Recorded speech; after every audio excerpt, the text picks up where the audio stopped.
NBTV পর্দায় আপনাদের সকলকে স্বাগত। আমি জুইফা আপনাদের সঙ্গে। বেশ কয়েকদিন আগে মিডিয়ার মাধ্যমে আপনারা জেনেছিলেন বীরভূমের নাজিবুল্লাহকে তাকে জঙ্গি অপবাদে গ্রেপ্তার করেন এসটিএফ। কিন্তু আসলেই কি তিনি জঙ্গি, নাকি এই ঘটনার আড়ালে লুকিয়ে আছে অন্য আরেক ঘটনা? সত্যি ঘটনা জানার জন্য আমাদের এনবিটিভির প্রতিনিধিরা পৌঁছে গেছিলেন নাজিবুল্লাহর বাড়িতে। আসল ঘটনাটি জানার জন্য আসুন এনবিটিভির পর্দায় চোখ রাখা যাক। মুহূর্তের সবথেকে বড় খবর, মুসার পর এই প্রথম আইএস এর সঙ্গে সরাসরি যোগ রাখা এক জঙ্গি এবার এসটিএফ এর জালে। বীরভূমের পাইকর থানা এলাকা থেকে জেএমবি জঙ্গির সন্দেহে নাজিবুল্লাহ নামে এক জঙ্গিকে গ্রেপ্তার করে এসটিএফ। আপনার নাম? আব্দুল সত্তার। আপনার ছেলের নাম? নাজিবুল্লাহ। উনি কি করতেন? এই তো প্রেসে কাজ করতো, আর বাইরে থেকে ওই করে নিয়ে আসতো, এই রামপুরহাট থেকে হয়তো সকালে গেল মোটর সাইকেলে, আর বৈকালে চলে আসতো 2টার সময় 3টার সময় আসতো। অত ধরেন কি জায়গাই নেই সেরকম থাকার, খোকারও সেরকম খুবই কষ্ট করে খেয়েছে। পাড়ার ছেলেপেলে যারা পাড়াতে আসে বলতে পারবে, ধরেন কি 2-4 মাস থেকে একটু কাজটা বেশ চলছে, কিছু মাস থেকে অত কাজটাও প্রেসের হয়তো হঠাৎ খালি লসেই পড়তো। ওনাকে অ্যারেস্ট করা হয়েছে? এখন হয়েছে। হ্যাঁ। আপনার যে ছেলেকে অ্যারেস্ট করা হয়েছে তার বয়স কত? 50 পার হইল। আচ্ছা, কেন অ্যারেস্ট করা হয়েছে বলে মনে হয়? কিছুই বললেন না। তো আমাকে বৌমা ডাকতে এলো, লোকাল ঝামেলা, তো গেলাম। তো আপনার ছেলেকে নিয়ে এসে চলে আসবে, ভয় করিয়েন না, এই কথা বলি চলে গেল। মেলা জনা ছিল, না হলে 25-30 জন ছিল, কি এরকম 25-30 জন ছিলেন মনে হয়। মেয়েটি হবে মেলাই। কখন এসেছিলেন তাহলে? তখন রাত 1:30। 1:30? হ্যাঁ, রাত্রি 1:30 সময়। রাত্রি 1:30। তারা এসে কি বললেন? আমাকে কিছু আর বললে না, ওই ছেলেকে যা বলেছে আমাকে খালি বললে কি, আমি গেলাম তো বলছে কি আপনি আসছেন না, যান, আপনি আসছেন না, লারুম মানুষ, আমরা চলে আসবে, আপনার ছেলে চলে আসবে, ভয় করিয়েন না, যান। কি কারণে অ্যারেস্ট করা হয়েছে জানিয়েছে? না, কিছু খালি বললে কি, আর ওই এদিক ওদিক মেলা ওই ফেসবুকে পেয়েছে, আর কিছু আর বললে না আমাকে। যে সমস্ত পুলিশ এসেছিলেন তারা কি ইউনিফর্ম পরে এসেছিলেন? পুলিশের সাজ না, এইরকম সাজ ছিল। মিডিয়ায় প্রচারিত হচ্ছে আপনার ছেলে জেএনবি জঙ্গি সংগঠনের সঙ্গে যুক্ত, এটা কতটা সত্য বলে মনে হয়? এটা তো আমি তো বলছি কিছুই নয়। আমার ছেলে কোনোদিন, আমার ছেলে পেলে সবই সৎ, তার মধ্যে ছেলে আবার বেশি সৎ। কোনোদিন কোনো জায়গাতে রাত থাকেনি একটাও।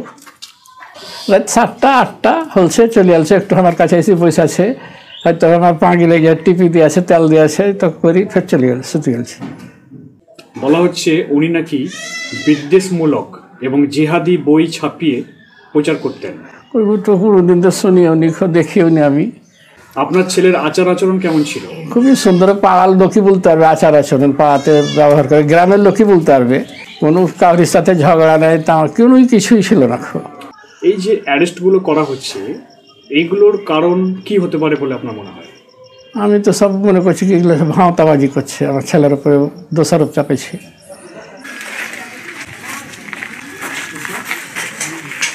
আপনার নাম? হাসিনা মমতাজ। নাজিবুল্লাহ বলে একজনকে অ্যারেস্ট করা হয়েছে জঙ্গি সন্দেহে, আপনি কি ওনাকে চেনেন? আমার স্বামী। কবে ওনাকে অ্যারেস্ট করা হয়েছে? বৃহস্পতিবার রাত্রে। কোন সময়? 1:30টার সময়। সেদিনের ঘটনাটা বলুন, কি ঘটেছিল? ওরা এলো, দুয়ারে ঠকঠক করে আওয়াজ দিল, ঢুকে গেল সবাই মিলে। আচ্ছা, তারপর? দিয়ে হাত ধরে নাম জিজ্ঞেস করলো, ধরে দিয়ে এবার বলছে ধরে নিয়ে যাবো। আচ্ছা, কেন ধরতে এসেছেন? তো কিছুই বললো না। আচ্ছা, আপনারা কে? তো বলছে আমরা পুলিশ, কলকাতার পুলিশ আমরা। দিয়ে ধরে নিয়ে চলে গেল। ঘরে তল্লাশি করেছিল? হ্যাঁ, কাগজপত্র সব দেখলো, ওটা বাড়িকে সবকে করে দিল।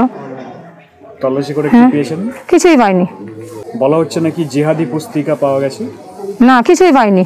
ধর্মীয় বিদ্বেষমূলক কিছু বই পাওয়া গেছে? না, কোনো কিছুই ছিল না আমাদের বাড়িতে। ওরা সব মিথ্যা বলছে। বম বা বিস্ফোরক এসব কিছু পাওয়া গেছে? ওইগুলো কোথা থেকে থাকবে? সারাদিন কাজ করে, সন্ধ্যায় বাড়ি আসে, কিছুই জানে না। কোনো সাদা কাগজে আপনাকে সই করিয়েছে? হ্যাঁ, আমার নাম সই করেছে। সাদা কাগজে আপনার নাম সই করেছে? কাগজে কিছু লেখা ছিল না? না, আপনি সই করেছেন? আমি সই করেছি। জিজ্ঞাসা করেননি যে কেন সই করবে? বললাম, কি বলবো? তো বলছে না সই করো। আচ্ছা, কতগুলো পেপারে সই করেছেন? 3টে পেপারে সই করেছেন। 3টে পেপার? 3টেই সাদা? 3টে সাদা। আপনার বিয়ে হয়েছে কত বছর আগে? এই 25 বছর হলো 25 বছর বিয়ে হওয়া। খাগড়াগড় যে সময় বিস্ফোরণ ঘটেছিল, অর্থাৎ 2014 সাল, তো সেই সময় আপনার স্বামীকে এনআইএর পক্ষ থেকে জিজ্ঞাসাবাদের জন্য ডেকে পাঠানো হয়েছিল? না, ডাকে নাই। এটা বলা হচ্ছে খাগড়াগড় যারা বিস্ফোরণ ঘটিয়েছিল তাদের নাকি নিয়োগ করেছে নাজিবুল্লাহ। এটা মিথ্যা কথা, কিছুতেই হতে পারে না, কারোর সঙ্গে তার যোগাযোগ নাই। আপনার সংসারের অবস্থা এখন কিরকম? আমার স্বামীকে ধরে নিয়ে চলে গেল। আমি খুব প্রচণ্ড কষ্ট হয়েছি, কান্না কাচ্চা করছি। আমি স্বামী ছাড়া কী করে বাঁচবো, কীভাবে চালাবো, ওই ছেলেগুলোকে নিয়ে কী করে থাকবো। ছেলেগুলো কান্না করছে সবসময়, ওর বাবাকে ছেড়ে থাকে না। বাড়িতে ইনকাম করার মতো কেউ নাই, শুধু আমার স্বামী। সবই ছোটো ছোটো বাচ্চা, তাদেরকে নিয়ে কী করে খাওয়াবো, কী খাওয়াবো আমরা। আপনার স্বামীকে যে অ্যারেস্ট করা হয়েছে এই বিষয়ে আপনি কি বলবেন? আমার দাবি যে এইসব আমার স্বামী কিছুই করে নাই, আমার স্বামীকে এখনই ছাড়তে হবে। আমার স্বামীকে দ্রুত ছেড়ে দেওয়া হোক। আমার দাবি যে এই ছেলে মেয়েকে নিয়ে আমি চলে যাবো, থাকবো না এখানে। কোথায় যাবেন? ওই যেখানে আমার স্বামী আছে ওইখানেই আমরা থাকবো, এক জায়গাতেই থাকবো। নাজিবুল্লাহর বাড়ি থেকে মৌলবাদী বইপত্র উদ্ধার হয়েছে। এসটিএফ তার বাড়ি থেকে বেশ কিছু যেমন জিহাদি নথিপত্র পেয়েছিল, তার পাশাপাশি বেশ কিছু ইলেকট্রনিক ডিভাইস পেয়ে গেছিল। এগুলো সব ভাঁওতা, কোনো জিহাদি বই ছিল না, এমনি কোরআন হাদিস। প্রত্যেকটা মুসলমানের বাড়িতে দু একটা বই, হাদিস, কোরআন, চটি বাংলা বই এগুলো থাকে, ধার্মিক বই। ওগুলোকেই ওরা মনে করলেন নিয়ে গেছে, নিয়ে গিয়ে মনে করলেন কি এখন দেখাচ্ছে। মিডিয়া বলছে যে তার কাছে আপত্তিজনক বই পাওয়া গেছে। একটা ছবি যেটা বই দেখা যাচ্ছে সেটা হচ্ছে কোরআন মাজিদ। কোরআন মাজিদ সেটা তো ধর্মগ্রন্থ। জেএমবি বা জামাতুল মুজাহিদিনের হয়ে সে এখানে লোক রিক্রুট করতো। শুধুমাত্র তাই নয়, তার নিজস্ব একটি প্রিন্টিং প্রেস ছিল যেখানে র্যাডিক্যালাইজ বইপত্র সেখানে ছাপানো হতো। তার তো নিজস্ব ছাপাখানা নাই, ওই যে একটা কাটিং মেশিন, ব্যাস, তার বেশি আর কিছু না। আর তিনি ওই মাস্টার কপি বার করেন যেটা একটা ল্যাপটপ বা কম্পিউটার দরকার, যেটুকু ওটাই, তার বেশি কিছু নাই। তো তার তো ছাপাখানা নাই, তো কি করে সে ছাপাবে? যেটা মিডিয়া বলছে যে বই ছাপে, যে বই তো ছাপালে একটা ছাপাবে না, অনেকগুলো ছাপাবে, হয়তো অনেক শত শত বা হাজার। তো সেটা তো কারো তো এলাকায় পড়বে, কারো সামনে পড়বে, একটা তো পড়েনি। আর যে সব মিডিয়াগুলো বলছে যে পাওয়া গেছে, সেটা তো একটা প্রমাণ নাই। এটা খুবই হাস্যকর একটা ব্যাপার। যে মানুষটার বাংলা ভাষা সম্পর্কে ধারণা খুবই কম, যিনি একজন মাদ্রাসা পরিণত ব্যক্তি, তিনি বই লিখবেন, এটা কিভাবে সম্ভব? আমাদের চোখে জীবনেও কোনোদিন পড়েনি। যে মামা আমাকে জিজ্ঞেস করতো ভাগ্নে এই বানানটা কী হবে মাঝে মধ্যে, সে মামা কীভাবে বই লিখতে পারেন? এটা 100% মিথ্যা কথা যে মিডিয়া উদ্দেশ্য প্রণীতভাবে মানুষকে ভুল বোঝাচ্ছে বা মানুষের কাছে একটা ভুল বার্তা দিচ্ছে। তিনি বাংলা ভাষা যেহেতু দুর্বল ছিলেন, সেহেতু আমি কখনো লক্ষ্য করিনি তিনি মাঝে মধ্যে বিভিন্ন বিষয়, বিভিন্ন হ্যান্ডবিল যে ছাপালেন যে অমুক বস্তলায় এইসব জিনিস পাওয়া যায়, বানানগুলো আমাকে চেক করার জন্য দিতেন মাঝে মধ্যে যখন আমি এখানে আসতাম। তো হ্যাঁ, অনেক মাস্টারকেও দিতেন। তো তিনি যদি এসব কোনো কর্মকাণ্ড বা কোনো আপত্তিকর বই লিখতেন, তাহলে অবশ্যই আমরা দেখতে পেতাম বা জানতে পারতাম। কেউ না কেউ অবশ্যই সেই বই পড়তেন, কারো চোখে তো যেত সেই বইটা, কিন্তু কেউ প্রমাণ দিতে পারবে বা কেউ সাক্ষী দিতে পারবে যে আমরা এমন কোনো বই পড়েছি? কেউ পারবে না। এরকম যদি কোনো বই ছাপাতেন তাহলে অবশ্যই তিনি সবসময় দোকানে আনা, যেহেতু ওটার সঙ্গে চায়ের দোকান, সেহেতু সবসময় লোক থাকে, ভিড়, কেউ না কেউ পেতো। কিন্তু যারা এই বার্তাটা দিচ্ছে 100% ভুল বার্তা, তারা প্রমাণ করে দেখাক কি বই লিখেছেন, এটা তারা দেখাক, প্রকাশ্য আনুক। জিহাদি বই ছাপিয়েছে কিনা এ পর্যন্ত গোটা এলাকাবাসীর এলাকায় বাড়িতে বাড়িতে তল্লাশি চালিয়ে দেখুক বা পাড়ায় পাড়ায় তল্লাশি চালিয়ে দেখুক, দেখা যাবে যে ওই ধরনের বই আজ পর্যন্ত আমরা চোখেও দেখতে পাই নাই, কানেও শুনিনি। এবং পার্শ্ববর্তী গ্রামবাসী বা এলাকাবাসীর কাছ থেকেও জেনে নেন যে এই ধরনের ওর কোনো বই ছাপিয়েছে কিনা। কিন্তু ও যে প্রেস তো নিজস্ব ছিল না, ওর মিডিয়া হিসাবে কাজ করতো, মিডিলম্যান হিসাবে ও নিজে প্রিন্ট করে রামপুরহাট জঙ্গিপুর থেকে ছাপিয়ে নিয়ে আসতো। মাঝখানে কিছু কমিশনের মাধ্যমে উনি কালেকশন করে কিছু রোজগার করে সংসার চালাতো। এই নাজিবুল্লাহ তো নিজের ছাপাখানা চালায়। বাড়ি থেকে কিছুটা দূরে ইয়াতনগর মোড়ে ছাপাখানা।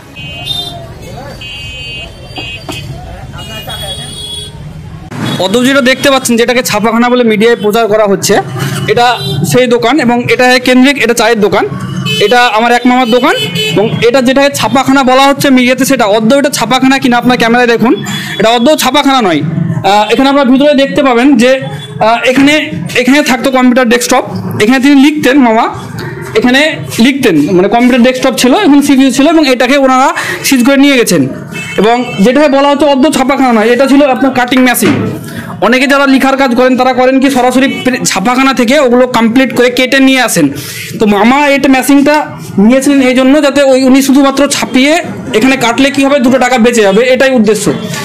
ওখানে করলে হয়তো 2 টাকা বেশি লাগবে, এখানে করলে 2 টাকা কম লাগবে, 2 টাকা বেঁচে গিয়ে ওনার কাজে লাগবে, পারিবারিক কাজে। এই জন্য মামা এই ছাপাখানা এখানে নিজেই কাটিং করতেন। আর কি ধরনের জিনিস করতেন, বিভিন্ন হ্যান্ডমিল দেখেন এখানে এখনও ঝুলছে। এখন এরকম মামা হ্যান্ডবিল, ক্যালেন্ডারের পাশাপাশি বিয়ের কার্ডের পাশাপাশি দেখেন এগুলো, হ্যাঁ, বিভিন্ন যেমন জলসার, তারপরে আপনার এখানে দেখাচ্ছে বিভিন্ন জলসার, তারপরে আপনার এখানে দেখতেই পাচ্ছেন যে এখানে বিভিন্ন চেম্বারের, বিশেষ করে চেম্বার যেগুলো ফার্মেসি হয়, তারপর বিভিন্ন স্কুলের অ্যাড প্রচারের জন্য যে ফেস্টন মারা হয়, দেখতে পাচ্ছেন এটা একটা স্কুলের বিদ্যানিকেতন। তারপরে ডক্টরি, এখানে ডক্টরি, এগুলো সবই ডাক্তারি। মামা এসব কাজগুলোই করতেন। মামা এগুলো অর্ডার সাপ্লাই করতেন, এগুলো মামা লিখতেন কম্পিউটারে, এটা দিয়ে এটা বের করে নিয়ে আসতেন। এ ডাক্তারি, ডক্টর মলয়কার, এসব কাজগুলোই করতেন। যেখানে JMB রিলেটেড একাধিক নথিপত্র যেখান থেকে মিলেছে। আপনারা এখন যে জিনিসগুলো দেখলেন এর মধ্যে কি কোথাও আপনারা বিদ্বেষমূলক বা কোথাও জিহাদি কার্যক্রম যেটা বলা হচ্ছে মিডিয়াতে প্রচার করা হচ্ছে সেগুলোকে কোথাও লক্ষ্য করতে পারলেন এই কাজের মধ্যে? কী ধরনের কাজ করতেন মামা সেগুলো আপনাদের সঙ্গে তুলে ধরলাম, সরাসরি আপনারা দেখতে পেলেন। তো এর মধ্যে কোথায় আপনারা জিহাদি যে বলা হচ্ছে বই ছাপানো হতো, জিহাদি বিভিন্ন জিনিস তৈরি করতো, কোথায় তাহলে এটাও একটা ঘরের মধ্যে কোথায় কি তৈরি করবে? ধৃতের থেকে উদ্ধার হয়েছে 2টো ল্যাপটপ, 3টে স্মার্টফোন আর 11টি পেন ড্রাইভ। 11টা পেন ড্রাইভ বলতে গেলে যতটুকু জানি কটা পেন ড্রাইভ ছিল সেটা পরের ব্যাপার, জানি না আমি, যদিও প্রতিবেশী হিসাবে পেন ড্রাইভ থাকতে পারে। 11টা পেন ড্রাইভ কারোর কাছে থাকবে না, থাকতে পারে 2, 3, 4টে থাকতে পারে। তার কারণ কাজটাই ওনার হচ্ছে পেন ড্রাইভের উপর, খাতায় লিখে হাতে লিখে কাজ হবে না। আর বাকি থাকলো যে স্মার্টফোনগুলো, বাড়িতে সদস্য আছে 3টে থেকে 4টে, 3টে 4টে স্মার্টফোন হতেই পারে, নর্মাল ব্যাপার। আমার বাড়িতে গেলেও 4টে স্মার্টফোন পাবে।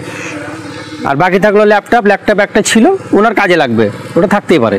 গ্রেফতারের পাশাপাশি একটি ল্যাপটপ, কম্পিউটার, CPU সহ বেশ কয়েকটি ইলেকট্রনিক গ্যাজেট বাজেয়াপ্ত করেছে পুলিশ। খুবই আশ্চর্যের বিষয় যে মিডিয়া এমনভাবে বিষয়টাকে তুলে ধরছে যে তোমার কাছে ইলেকট্রনিক সরঞ্জাম বিভিন্ন বিষয় পাওয়া গেছে, একদম মানুষ শুনেই মানুষের মনে আতঙ্ক লেগে যাবে। বিশেষ করে কিছু মিডিয়া, যাদেরকে দালাল মিডিয়া বা গদি মিডিয়া বলতে আমার কোনো দ্বিধাবোধ হবে না, যে এত অপপ্রচার চালাচ্ছে, বলা হচ্ছে তার বিভিন্ন ইলেকট্রনিক দ্রব্য পাওয়া গেছে। আশ্চর্যের বিষয়, তিনি তো প্রেসে লেখালেখির কাজ করছেন, তিনার বাড়িতে তো কম্পিউটার থাকবেই, তিনার বাড়িতে তো ল্যাপটপ থাকবে, এটা স্বাভাবিক। আর অনেক পেন ড্রাইভের কথা বলা হচ্ছে। আচ্ছা, যে জিনিসটা লিখে নিয়ে যায়, আপনারা জানেন যে কোনো ফাইল পেন ড্রাইভে না বললে সেটা ভালোভাবে মজুদ থাকে না। তিনি যে জিনিসটা লিখতেন পেন ড্রাইভ, তিনার কাছে খুব বেশি থাকতো 2 থেকে 3টা পেন ড্রাইভ ছিল হয়তো, সেখানে 11টা বলা সম্পূর্ণ মিথ্যা কথা বলা হচ্ছে এগুলো। আর যে মানুষটা লিখেছে কিসে লিখবে? মোবাইলে লিখে কখনো প্রিন্টের কাজ হয়? ল্যাপটপে তো লিখবে, কম্পিউটারে তো লিখবে। সেই জিনিসটাকে এভাবে অন্যরকমভাবে উদ্দেশ্যভাবে এটাকে প্রচার করা হচ্ছে যাতে করে মানুষের মনে ভুল পড়তে যায়। 3টে স্মার্টফোন পাওয়া গেছে। 3টা স্মার্টফোন বলতে বাড়ির ফোন 2টো ছিল, 2টো ফোন ছিল, একটা ফোন এমনকি একটা ফোন ছিল, মানে এই প্লাস্টিকের ফোনগুলো ছিল বাচ্চাদের খেলার, সেই ফোন ছিল। তল্লাশি অভিযান চালানো হয় তার বাড়ি এবং ছাপাখানাতে। কোনো বিস্ফোরক কিছু না মিললেও ব্যক্তির ছাপাখানা থেকে কিছু আপত্তিকর বই ও ইলেকট্রনিক জ্যাকেট উদ্ধার করা হয়েছে। ইলেকট্রনিক জ্যাকেটটা কি জিনিস আমরাই তো বুঝি না। কেমন একটা আশ্চর্য জিনিস, সাধারণ মানুষ বাড়িতে মামাকে আমি কখনো ভালো একটা নতুন পোশাক পরতে সেরকম দেখি না। সবসময় তিনার সবার থেকে, আমার অন্যান্য মামাদের থেকে সবসময় তিনার কমা পোশাক। না না না না, এমনি একটা সাধারণ 300 টাকা দামে জ্যাকেট পরে বেড়াই, তাও মনে করলেন কি হয়তো মানে ওর থেকে একটু আমরা ভালো পরে তো পড়তে পারি না, এরকম ব্যাপার। ইলেকট্রনিক জ্যাকেটটা তো ধরুন আমার বয়স লগভগ 34 বছর, তো আমি মুম্বাই, দিল্লি এদিক অনেক ঘুরেছি। আমি ইলেকট্রিক জ্যাকেট এখনো পর্যন্ত সিনেমাতেও দেখিনি। বাকি থাকলো আমাদের প্রতিবেশী নাজিবুল্লাহ সাহেব, এর একটু আগেও বললাম যদি ইলেকট্রিক জ্যাকেট থাকতো তাহলে নিশ্চয়ই ওনার কাছে একটা BMW থাকতো, বাকি কিছু বলার নেই। এবং এই ল্যাপটপ থেকে বেশ কিছু গুরুত্বপূর্ণ তথ্য পাওয়া গেছে যা বিভিন্ন কোডের আকারে সেগুলোকে রাখা হয়েছিল, সেগুলোকে আপাতত একটা করে ডিকোড করা হচ্ছে, কারণ বেশ কিছু ফোল্ডার ফরম্যাট এমন রয়েছে যেগুলোকে বিভিন্ন ভাবে সেগুলোকে হয় শ্যাডো করে রাখা হয়েছে, নাহলে সেগুলোকে পাসওয়ার্ড দিয়ে সেগুলোকে লক করে রাখা হয়েছে। সেগুলো STF এর পক্ষে তারা খোলা সম্ভব হচ্ছে না বলে তারা ফরেন্সিক এক্সপার্টদের সাহায্য নেওয়া হচ্ছে। আমার মামা কাজ করে কম্পিউটার, কিন্তু কম্পিউটার সঙ্গে কোনো অভিজ্ঞতা নেই। আমার কম্পিউটার ডিপ্লোমা করা আছে। আমি জানি মামা কোরাল এবং অ্যাডোব পেজমেকার এই 2টো সফটওয়্যারে কাজ করতেন, মানে লেখালেখির কাজগুলো। এমনকি মামা কম্পিউটার যেটা মেন সফটওয়্যার MS ওয়ার্ড এর কাজও জানতেন না। আমি হতবাক সেদিন হয়ে গেলাম, মামা একটা ওয়াটারমার্ক দিতে পারছেন না। MS ওয়ার্ডে গিয়ে 2007 এই সফটওয়্যারটা গিয়ে একটা ওয়াটারমার্ক দিতে পারছে না, অথচ এটা কম্পিউটারের মেন সফটওয়্যার বলা হয়। আমি মামাকে দেখিয়ে দিলাম যে এভাবে ওয়াটারমার্ক দিতে হয়। যে মানুষটা এই 2টো সফটওয়্যার ছাড়া আর কিছু জানতো না, সেই মানুষটা ইলেকট্রিক দ্রব্য বা এগুলো কিভাবে হবে। বছর 50-এর নাজিবুল্লাহ সম্পর্কে যেটা জানা যাচ্ছে, খাগড়াগড় বিস্ফোরণের পরে সে এই যে কজন সদস্যকে রিক্রুট করেছিল, হাতকাটা নাসিরুল্লাহ বা কৌশলের সে ঘনিষ্ঠ ছিল, কৌশল যে কিনা মাস্টার মাইন্ড ছিল খাগড়াগড় কাণ্ডের, সেই ঘটনার পরে যখন একের পর এক ধরপাকড় শুরু হয় এ রাজ্যে, বিশেষ করে কলকাতা পুলিশের STF যেভাবে তারা তৎপর হয়ে ওঠে, সে তখন বাংলাদেশে পালিয়ে যায়। ঠিক ব্যাপারটা শান্ত হবার পরে সে ফের এখানে ফিরে আসে। সব মিথ্যা কথা। তিনি কখনো বাংলাদেশে গিয়েছিলেন? কখনো যায় নাই। আমার 30 বছরের অভিজ্ঞতাও মানে বাড়ি থেকে কোনোদিন 10 দিন বাইরে গিয়ে থাকেনি। বাংলাদেশ তো জিন্দেগানিতে যায়নি, তো প্যারিসের কাজ করে রামপুরহাটে 10-12 বছর থেকে। আমি আমার লাইভে মামাকে রাজ্যের বাইরে যেতে এখন পর্যন্ত শুনিনি, কখনো রাজ্যের বাইরে যেতে শুনিনি। সেখানে বাংলায় যাওয়ার প্রশ্ন আসে না। এমনকি আশ্চর্যের বিষয়, আমার মামা আমাদের বাড়িতে গিয়ে কখনো রাত কাটাননি। মামা গিয়েছেন হয়তো কোনো কাজের মাধ্যমে গিয়েছেন, হয়তো ঢুকেছেন, আবার বৈকাল হতে বাড়ি ফিরে চলে এসেছেন। সেখানে বাইরে কীভাবে সম্ভব? তিনি সর্বদা বাড়িতে থাকতেন, সেখানে বাইরে যাওয়ার প্রশ্নই আসে না। আর বাংলাদেশ যাওয়া, বাংলায় যেতে গেলে পাসপোর্ট লাগবে, বাংলায় যে তাহলে খরচের ব্যাপার সেগুলো কীভাবে জোগাড় করবেন? আশ্চর্যের একটা বিষয়। তিনি বাড়ির বাইরে কখনো রাত কাটান না, সেখানে এলাকা সবাই জানে, প্রতিবেশীরা। আর বাংলাদেশ করছেন কেন? বাংলাদেশে যে যাবে তো আজ বিগত 15 বছর ধরে যেসব প্রতিষ্ঠানে কাজ করেছে সেসব প্রতিষ্ঠানের যেসব কাজ বিল ছাপিয়েছে, ক্যাশ বই ছাপিয়েছে, ওগুলা লেনদেনেই তো প্রমাণ পাওয়া যাবে যে সে এই তারিখ থেকে এই তারিখ, মানে বিগত 2 বছর যেটা মিডিয়া প্রচার করছে, এ তো কত বড় ধোঁকা, কত বড় ধাক্কা, ফালতু মিথ্যা কথা জানাচ্ছে। আর বাংলাদেশ যাবে তো ওর পাসপোর্টই তো নাই, ওর ভিসাও তো নাই, যাবে কোথায় বাংলাদেশ? আর বাংলাদেশ গেলে 2 বছর ধরে থাকবে না তো এলাকাবাসী তো জানবে। নাজিবুল্লাহ সম্পর্কে যেটা জানা যাচ্ছে যে সাকিব আলী নামে একটা ভুয়ো প্রোফাইল খুলে সেখান থেকে সে মূলত টার্গেট করতো যে বাংলাদেশ এবং ভারত লাগোয়া যে সমস্ত ছোট ছোট কসবা বা যেখানে ছোট ছোট গ্রাম রয়েছে সেখানকার ইউথ যারা রয়েছে বা যুব যারা মুসলিম সম্প্রদায় রয়েছে বা সংখ্যালঘু সম্প্রদায় রয়েছে তাদের সাথে কন্ট্যাক্ট করার এবং তাদেরকে র্যাডিক্যালাইজড করার, অর্থাৎ তাদেরকে চরমপন্থী ভাবধারাতে উদ্বুদ্ধ করার, এবং এভাবেই সে কিন্তু রিক্রুট করতো। এসটিএফ সূত্রে খবর, ওই ব্যক্তি সোশ্যাল মিডিয়ার মাধ্যমে জঙ্গি সংগঠনের কাজে যুক্ত হওয়ার জন্য বিভিন্ন এলাকার যুবক যুবতীদের প্ররোচনা দিচ্ছিল। এই বিষয়টা মিডিয়াকে বলা হয় গণতন্ত্রের চতুর্থ স্তম্ভ। মিডিয়ার কাজ সত্যটা দেখা, মানুষ কি মানুষের ঘটছে তুলে ধরা। কিন্তু মিডিয়া যখন এইভাবে তিলকে তাল করতে ব্যস্ত, সত্যি আমার আশ্চর্য যাচ্ছে। আমি ছোটোখাটো একজন মিডিয়ার কর্মী হিসাবে ভেবে অবাক পাচ্ছি না যে সাংবাদিকতা নিয়ে কেন পড়েছিলেন ওনারা। বিশেষ করে কিছু পত্রিকাকে দেখছি, যেমন বর্তমান পত্রিকা, নিউজ 18 বাংলা, এরকম বেশ কিছু চ্যানেল এবং পত্রিকা এমন কথা বলছেন যে আমরা জীবনে কখনো শুনিনি। আমার মামার ব্যক্তিগত জীবন বলতে আমি যতটা জানি, আমার মামা ইন্টারনেটের কাজ সেরকম কিছুই জানতেন না। আমি একটা বিষয় আপনাকে বললে হয়তো আশ্চর্য যাবেন যে মামা প্রেসের কাজ করার জন্য মামাকে আগে প্রথম দিকে যখন শুরু করেন কাজ, যেটা তিনি বের করবেন, মামা তো লিখালিখি কাজ করতেন, লিখে রামপুরহাট তো জঙ্গিপুর থেকে বের করে আনতেন। তো প্রথম দিকে মামা পুরোটাই নিজে লিখে নিয়ে যেতেন। তখন মামাকে পরবর্তীতে আমি একসময় বলি যে আপনি যদি ওদেরকে ইমেল করে দেন বা হোয়াটসঅ্যাপ করে দেন এই জিনিসটা, তাহলে আপনার কিন্তু খাটনিটা কমে যাবে, ওরা ওটাই বের করে নেবে। ডকুমেন্টস করে এটা পাঠিয়ে দেন বা ইমেল করে ফাইলটা পাঠিয়ে দেন। পরবর্তীতে মামাকে আমি নিজে একটা ইমেল খুলে দিয়েছিলাম, মামা ইন্টারনেট ব্যবহার জানতেন না।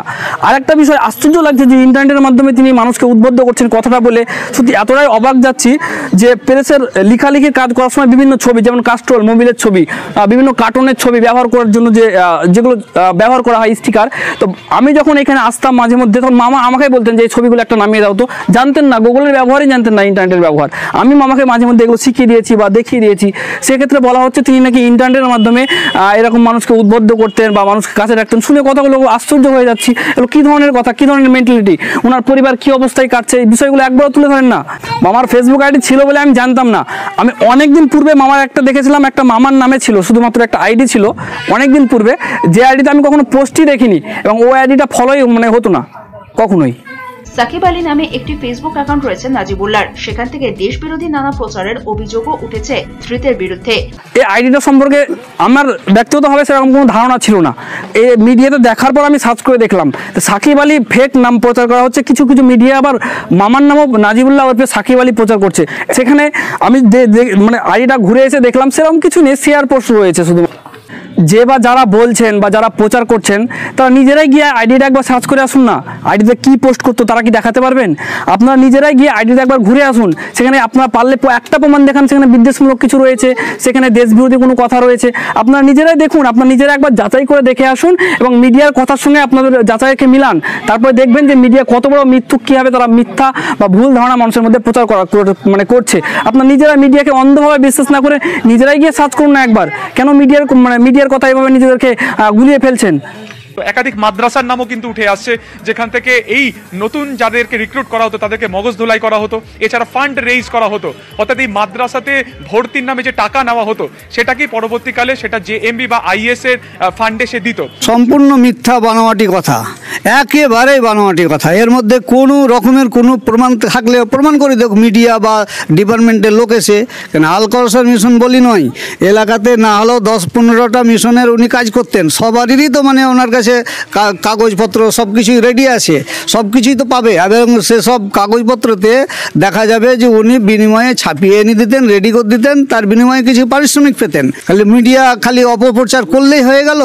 উনি আল কাউসার মিশনের সঙ্গে যুক্ত ছিলেন? কোনো রকমের কোনো যুক্ত নেই। আচ্ছা, বাড়িতে তল্লাশি করতে এসে ওই বইগুলা মানে বিলগুলা দেখেছে, সেগুলোই দেখাচ্ছে, মিশনের সাথে আর কোনো সম্পর্ক নাই।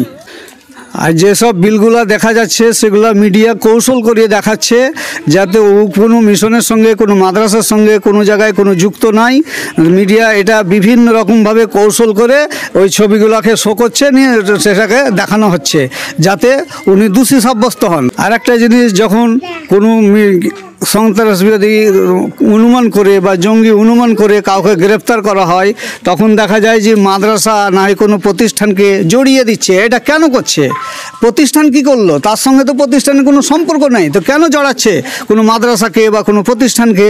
এদেরকে জড়াবার পিছনে কৌশলতা কি আছে?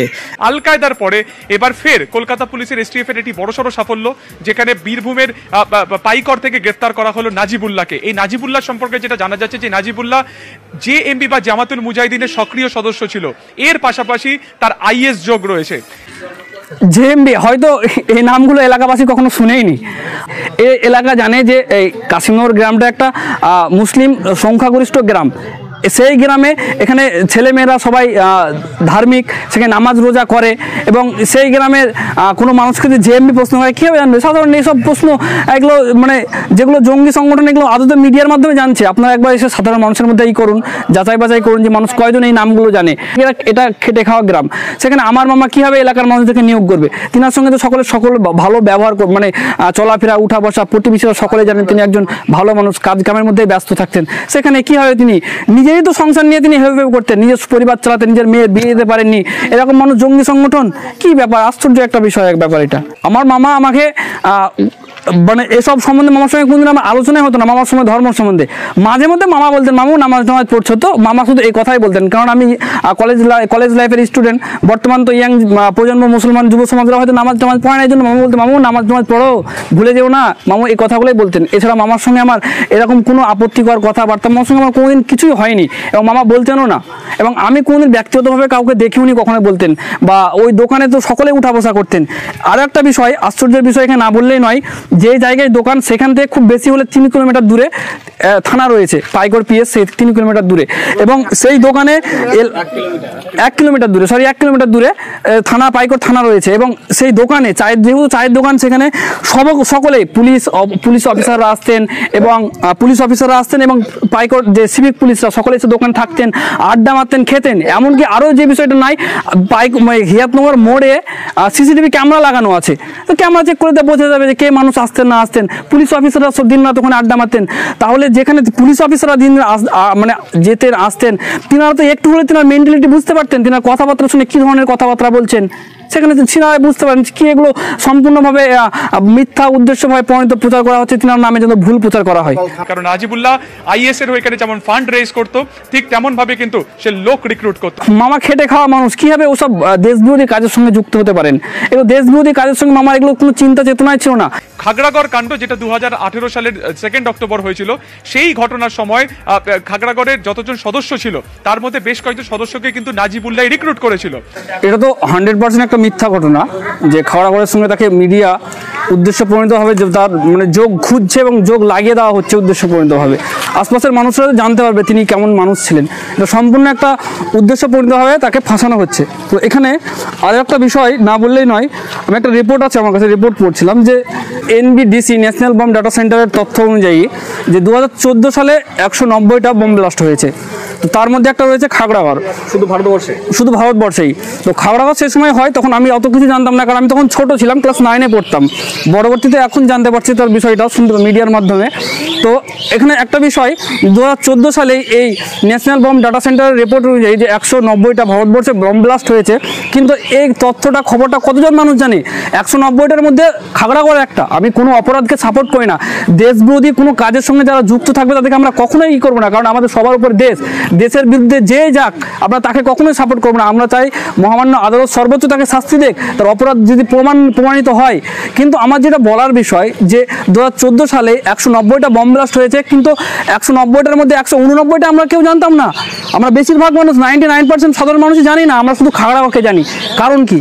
এটা মিডিয়ার এটা কেমন দ্বিচারিতা যে শুধুমাত্র 189টা নিয়ে কোনো প্রসঙ্গই নেই, কোনো তথ্য নেই, কোনো আলোচনা নেই, শুধুমাত্র খাগড়াগড়কে নিয়ে আলোচনা। কেন? আমি আবার বলছি, আমি খাগড়াগড় খাগড়াগড়কে সাপোর্ট করছি না, কিন্তু 189টা মিডিয়া মানে কি উদ্দেশ্যে সেটা লুকিয়ে রাখছে, কেন জনসম্মুখে প্রকাশ করছে না, মিডিয়ার এই দ্বিচারিতা কেন?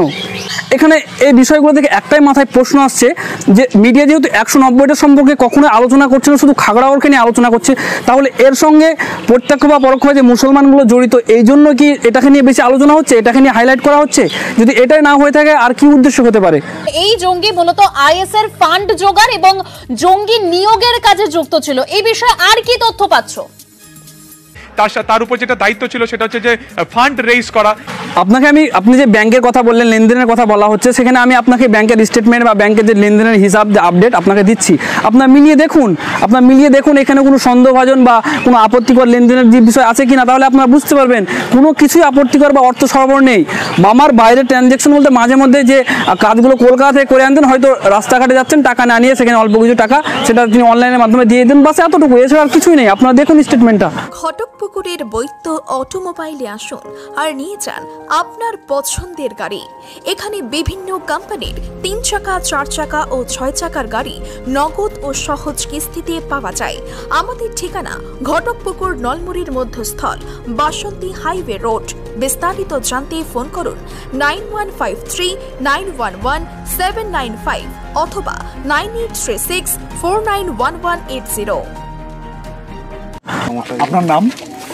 আমার নাম আব্দুস সামাদ। আমরা এই মুহূর্তে দাঁড়িয়ে আছি নাজিমুল্লাহ সাহেবের বাড়ির সামনে। এই নাজিমুল্লাহ আপনার কে হন? আমার মেজো ভাই। ওনাকে জঙ্গি সন্দেহে অ্যারেস্ট করা হয়েছে। আমাদের তো কিছুই জানা নাই এ বিষয়ে, কি জানো কিভাবে জঙ্গি সংগঠনে যুক্ত, বা জঙ্গি সংগঠনে যুক্ত থাকতে গেলে 5টা বাইরের লোক বাড়ি আনাগোনা করবে, 5টা লোক আসবে যাবে, 5টা লোকের সঙ্গে ওঠা বসা করবে, এরকম চোখে কোনোদিনই পড়ে নাই। বিভিন্ন মিডিয়া এসে আপনাদের তথ্য তুলে দিয়ে যাচ্ছে, আপনাদের বক্তব্য নিয়ে যাচ্ছে, তারা কি আপনাদের সেই বক্তব্যগুলো সেইভাবেই প্রকাশ করছে? সম্পূর্ণ গিয়ে উল্টো কথা বলছে, এখানে যা শুনে যাচ্ছে বলে যাচ্ছে, ওখানে গিয়ে সব কথা উল্টিয়ে দিচ্ছে, কি স্বার্থে উল্টাচ্ছে তারাই জানে। আপনার নাম? আমার নাম সাফিউল্লাহ। ঠিকানা? কাসিমনগর। আমরা এই মুহূর্তে নাজিবুল্লাহ সাহেবের বাড়ির সামনে দাঁড়িয়ে আছি। আপনি ওনাকে প্রতিবেশী হিসেবে কিভাবে চেনেন? খুব সৎ মানুষ ছিলেন, খুব ভালো মানুষ ছিলেন এবং খুব গরিব মানুষ, খেটে খায়। আর কম্পিউটার থেকে লিখে বাইর করে উনি মানে ছাপিয়ে নেন, প্রিন্টারটা বাইর করে ছাপিয়ে নিয়ে আসতেন। উনি কম্পিউটার অপারেট করতেন? হ্যাঁ, কম্পিউটারে এমন কিছু কম্পিউটারও জানতো না। কম্পিউটারে মানে খারাপ হলে বা কোনো কিছু হলে অন্য কাউকে দিয়ে বলতো কি এটা কী হচ্ছে দেখো তো একটু, আমি ঠিকঠাক পারি না, সেরকম কম্পিউটার হিসাবে অভিজ্ঞও নাই ওর। তিনি আর কি করতেন? আর ওই পয়সাতে সংসার চলতো না বলে কিছুদিন আগে আয়ুর্বেদিকের একটা মানে ওষুধগুলো বিক্রি করতেন দোকানে বসে। ওনাকে কবে অ্যারেস্ট করা হয়েছে? বৃহস্পতিবার দিন যায় রাত 1:30 নাগাদ হঠাৎ কিছু অচেনা লোক এসে বাড়ির ভিতরে ঢুকে তাকে মানে সব কিছু মানে ধুড়াধুড়ি করে ওকে তুলে নিয়ে চলে গেল। সিভিল ড্রেসে ছিল তারা, বললো কি আমরা কলকাতা থেকে এসছে, এই কথাটাই বলেছে। আপনি স্পটে ছিলেন? আমি নাই, ওকে যখন এখানে ওর বাড়ি ঢুকে তখন জানি না, যেহেতু প্রেস আর চায়ের দোকানটা পাশাপাশি, তো চাবিটা আমার কাছে থাকতো, দিয়ে এবার চাবির জন্য কিছু আমার বাড়ি সুদ্ধা পুলিশ ঢুকলো, দিয়ে আমাকে নিয়ে গিয়ে দোকানটা খোলা করালো প্রেসটা, ওখান থেকে কিছু হাদিস মানে কোরআন টোরআন এমনি স্বাভাবিক যে কোরআন টোরআনগুলো থাকে ওগুলো নিয়ে আমাকে নিয়ে মানে আমার কাছ থেকে নিয়ে গেল। ওগুলো সব বলা হচ্ছে নাকি জিহাদি পুস্তিকা পাওয়া গেছে। না না, এগুলো হতে পারে না, ওই ধরনের কোনো মানে আমরা কিছু চোখে আমাদের পড়েনি এবং আমার বিশ্বাস এগুলো নয়। এ ধরনের বই যদি ছাপানো হতো তাহলে তো আপনি জানতেন? অবশ্যই দেখতে পেতাম, জানতে পারতাম, কিন্তু এগুলো আমাদের চোখে কোনোদিনই পড়েনি। বলা হচ্ছে নাকি উনি জিএমবির সদস্য ছিলেন, সেই জিএমবিতে নাকি উনি নিয়োগ করতেন, এটা কতটা সত্যি? জিএমবিটা আমি মানে ওরা নিয়ে গেল দিয়ে টিভির অ্যাড শুনে আমি জিএমবি ভাষাটাও শুনলাম। এর আগে আমি জিএমবি ভাষাটাও জানতাম না, আর ওনার সঙ্গে আলাদা কোনো লোকজন আজ পর্যন্ত আসতো এই করতে নয়। আমাদের এলাকাবাসীর সঙ্গে খুব ভালো সম্পর্ক আছে। এলাকাবাসী গিয়ে ওখানে বসে চা খায়, গল্পগুজব করি, একটু বসে বাস। আর বাহিরকার কোনো লোক এখানে আমার দোকানে কখনো কোনোদিন আসে না। আপনাদের কখনো কি বলেছেন যে জিএমবি সদস্য হওয়া? না না না, এসব কোনোদিনই আমাদেরকেও বলেনি। আমাদেরকে কোনো কথা সেরকম বলতেন না, এই নামাজ রোজা করতে হবে, নামাজ পড়তে হবে, এটুকুই বলতেন। বাকি অন্য কোনো আমাদেরকে মানে করতে মানে কোনো দিনই কোনো কথা আপত্তিকর কথা বলেননি। উনি কি কোনো মাদ্রাসা শিক্ষক ছিলেন? মসজিদে ইমামতি করতেন হিয়াতনগর মোড়ে কিছুদিন, বাকি এইসব কাজ আগে। কত বছর আগে? বছর মানে 10 আগে কিছুদিন মসজিদে ইমামতি করতেন। ওনার একটি চায়ের দোকান আছে? চায়ের দোকান আমি দিই। আপনার চায়ের দোকানটা কোথায়? হিয়াতনগর মোড়। আর চায়ের দোকান ওনার প্রেসে উনি কাজ করতেন, আর সামনে চায়ের দোকান। যেমন পাইকর থানার পুলিশ চায়ের দোকানে চা খান, ওখানে সবসময় বসে থাকেন। অনেকের সঙ্গে পরিচয় আছে আমাদের পুলিশের সঙ্গে, অনেকে চিনে। সিভিকগুলো তো সবসময় আমাদের চায়ের দোকানে আড্ডা, যদি সেরকম আপত্তিকর কিছু করতো তাহলে তো নিশ্চয় সিভিক পুলিশ সব জানতো। এর কোনো মানে সব কিছুই ওরাও বলতে পারবে না, আমরাও জীবনে বলতে পারবো না বা দেখিনি, ওরাও দেখেনি কখনো। এই ঘটনাগুলো ঘটছে কেন, কি বলে মনে হয়? একটা ধর্মপ্রাণ মানুষ, ধর্ম মানে ভালোবাসে এবং ধর্মীয় কাজ করে, ধরেন যেমন নামাজ রোজা করে, হ্যাঁ, একটু ধর্মপ্রাণ মানুষ বলে হয়তো ওদের চোখে খারাপ লেগেছে। আপনার নাম? আশিক শেখ। এই কাশিমনগর থেকে নাজিবুল্লাহ বলে একজনকে জঙ্গি সন্দেহে অ্যারেস্ট করা হয়েছে। প্রতিবেশী হিসেবে তাকে আপনারা কিভাবে দেখেছেন? প্রতিবেশী হিসেবে খুব ভালোভাবেই দেখেছি, উনি লোক ভালো, এক কথায় প্রতিবেশী হিসাবে খুবই ভালো। এবার যে জঙ্গি হিসাবে ধরে নিয়ে গেছে ওটা মানে ধরেন এক কথা বলতে গেলে মানে সে যদি জঙ্গি হতো, সে যদি জঙ্গি হামলাতে বা এই যেমন খাগড়াকাণ্ডে এসবগুলো জোড়াচ্ছে, এবার সেগুলো যদি ও করেই থাকতো, সে আমরা প্রতিবেশী হিসাবে বহুত কিছু অনেক কিছু বুঝতে পারতাম। যেমন ধরেন কেউ আলাদা লোকজন আসা যাওয়া, তার বাড়িঘর, তার চাই চলন, এবার যেমন বলছে ব্যাংকে টাকা লেনদেন করছে বা অনেক কিছু টাকাপত্র আসতো, তো সেই টাকাগুলো যে আসতো সেগুলো ব্যাংকে তো প্রমাণ পাবে, সেটা পরের কথা, কিন্তু টাকাগুলো যে আসতো টাকাগুলো যাচ্ছে কোথায়? উনি ওর বাড়ি করেছেন, 4 তলা বাড়ি নেই, একটা 4 চাকা নেই, ওর ছেলে মেয়ে ভালো খায় না, ভালো পড়ে না, ভালো স্কুলে পড়ে না, সেও একটা নর্মাল বাইক চালায়। একটা মানুষ যদি খারাপ হয় তার মুখ থেকে 10 দিনে একদিনও একটা খারাপ বেরোবে কথা, তাই তো? তো সেই হিসাবে কোনোদিন বেরোয়নি। বা আদার্স পাড়া প্রতিবেশী দোকানদার যত যে আছে যাদের সঙ্গে ওঠা বসা করেছে বা আদৌ ওনার পাশে যারা দোকানদার আছে তারাও তো কোনোদিন বলেনি। তো সেই ক্ষেত্রে মুসলিম যুবকদের জঙ্গি সংগঠনে যুক্ত হওয়ার জন্য উদ্বুদ্ধ করতো, তাদের মগজ ধোলাই করতো।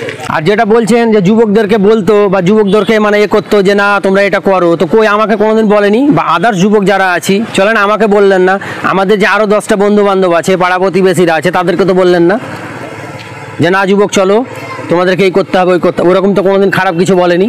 মিডিয়াতে বলা হচ্ছে তিনি নিজের ছাপাখানা খুলেছেন এবং সেই ছাপাখানায় বিদ্বেষমূলক এবং সাম্প্রদায়িক বিভিন্ন পত্রপত্রিকা ছাপানো হয়েছে। মিডিয়ার কাজ হচ্ছে বাড়াবাড়ি করা, সব কিছু 1 থেকে 2 করা। ছাপাখানাটা ছোট নয় যে তুলে নিয়ে গিয়ে অ্যাটাচিতে ভরে দেবে, শুধু জাস্ট একটা দোকান, একটা কাটিং মেশিন আছে, ওটুকুটার নাম দিয়ে আছে, আদার্স কিছু না। বলা হচ্ছে খাগড়াগড় বিস্ফোরণের সময় যখন এনআইএর অফিসাররা তদন্ত করেছিলেন সেই সময় তিনি বাংলাদেশে পালিয়ে গিয়ে গা ঢাকা দিয়েছিলেন। যদি মিডিয়া বলছে বাংলাদেশে পালিয়ে গেছিলো, যদি বাংলাদেশে পালিয়ে যেত আমরা বুঝতে পারতাম। তার কারণ লোকটি এরকমই একটা ভদ্রলোক ছিলেন। প্রত্যেকদিন সন্ধ্যাবেলায় ওনার একটা ছোটো ভাইয়ের দোকান আছে, ওখানে আড্ডা মারতাম, প্রত্যেক দিন দেখা পেতাম বা কথা বলতাম ওনার সঙ্গে। আর 2 বছর যদি থাকতো তাহলে আমরা পাড়া প্রতিবেশী অবশ্যই বুঝতে পারতাম যে সে নেই এলাকাতে, মানে নিশ্চয়ই কোথাও আছে বা সেটা জানাজানি হতো, তাহলে এতগুলো করে বলতাম না, নিশ্চয়ই বলে দিতাম যে হ্যাঁ বাংলাদেশে ছিল। সেটা তো না, মিডিয়ার কাজ হচ্ছে বাড়াবাড়ি করা। যেদিন ফার্স্ট এখান থেকে এখানে মিডিয়া আসে, ফার্স্ট এখানে লাইভ চলছে অলরেডি, আর আমাদেরই একজন ভাই ও মানে লাইভ চালিয়ে দেখছে, এখানে অলরেডি লাইভ হচ্ছে, আমরা বলছি যে এটা ডাল ভাত, আর ওখান থেকে মিডিয়া দিচ্ছে এটা মাংস ভাত। তো মিডিয়া অলরেডি কিছুই জানে না, সব নিজে ইচ্ছাকৃত করছে, এগুলো ফাঁসানো হচ্ছে টোটালি। বিশেষ করে যা দাঁড়িয়ে আছে সে একটু যদি নামাজ রোজা করে, সে যদি 5 জনকে বলে সেটাই ওর অপরাধ। তো সেই ক্ষেত্রে মুসলিমরা সব কিছুতে আগে জোড়াচ্ছে। আপনার নাম? আমার নাম রাইহান। আপনার বাড়ি? বাড়ি কাশিমনগর, মোরাদাবাদ থানা বেগম। এই কাশিমনগর থেকে নাজিবুল্লাহ বলে একজনকে জঙ্গি সন্দেহে অ্যারেস্ট করা হয়েছে, আপনি ওনাকে চেনেন? হ্যাঁ চিনি। আপনি ওনার প্রতিবেশী? আমি ওর প্রতিবেশী। উনি কেমন মানুষ ছিলেন? উনি ভালো মানুষ ছিলেন। ওনাকে জঙ্গি সন্দেহে অ্যারেস্ট করা হলো কেন? দেখুন, জঙ্গি সম্বন্ধে অ্যারেস্ট করা হলো এটা তো আমরা ঠিক অতটা জানছি না, তবু বলবো যে লোকটা খুব ভালো ছিল আর আমাদের প্রতিবেশী হিসাবে খুব ভালো, আমাদেরকে তো কোনোদিন কিছু বলেননি, আমাদের সঙ্গে ব্যবহারও খুব ভালো করেছেন। বলা হচ্ছে উনি নাকি বিদ্বেষমূলক এবং জিহাদি বই ছাপিয়ে প্রচার করতেন। এই ধরনের বই উনি যদি ছাপাতেন তাহলে আমরা হয়তো দেখতে পেতাম বা পড়তাম বা আরও কাউকে হয়তো বলতো, জানতো। সেরকম তো এরকম ধরনের আমাদেরকে বলেনি বা আমরা দেখিনি। খাগড়াগড়ে যখন বিস্ফোরণ ঘটেছিল সেই সময় যখন এনআইএ তদন্ত শুরু করেছিলেন তিনি নাকি বাংলাদেশে পালিয়ে গিয়ে গা ঢাকা দিয়েছিলেন। না না, এটা মিথ্যে কথা। বাংলাদেশ ও তো সে বাড়ি থেকে তার দোকান, আর দোকান থেকে বাড়ি, সকালে যেতেন সন্ধ্যায় চলে আসতেন। কেউ না কেউ হয়তো দেখতে পেত যে আছে, গ্রামে আছে। যদি 2 বছর সে যদি বাইরে বা বাংলাদেশে গা ঢাকা দিত তাহলে কিন্তু গ্রামের লোক বা পাড়া প্রতিবেশী তারাও দেখতে পেত। আমরা সে ধরনের আমরা দেখতে পাইনি, গ্রামেই থাকতেন তিনি। আপনার নাম? হুমায়ুন কবির। আপনার বাড়ি? বাড়ি কাশিমনগর। এই কাশিমনগর থেকে নাজিবুল্লাহ বলে একজনকে জঙ্গি সন্দেহে অ্যারেস্ট করা হয়েছে, আপনি ওনাকে চেনেন? হ্যাঁ চিনি। তিনি কেমন মানুষ ছিলেন? তিনি খুব ভালো মানুষ ছিলেন, তিনি একজন মানে আলেম। তাকে যে জঙ্গি সন্দেহে অ্যারেস্ট করা হলো, এর কারণ কি হতে পারে? জঙ্গি সন্দেহে অ্যারেস্ট করা হলো, এটা তো কোনো কারণ নেই। একটাই কারণ ধরেন যে কোনো মানে ঝামেলা হোক বা যাই হোক, একটা মিডিয়া একটা কি তাদের একটাই নজরে আসে যে মুসলিমদেরকে দোষারোপ করে। সামান্য যদি একটা মুসলিমদের একটা তিল থাকে তো সেটাকে তাল করে। কিন্তু এই যে যেটা বলছে যে জঙ্গি ফঙ্গি বলছে, তো এটাকে একটা প্রমাণ, সেটা তো প্রমাণ থাকবে। প্রমাণ দেখাতে পারছে কি মিডিয়া? একটা প্রমাণ দেখাতে পারছে না। তো এটা মানে অপপ্রচার করা হচ্ছে মুসলিমদেরকে দোষারোপ করার জন্য, যে এদেরকে মানে বদনাম করার জন্য। এটাই একটা কারণ, এর বেশি আর কিছু নয়।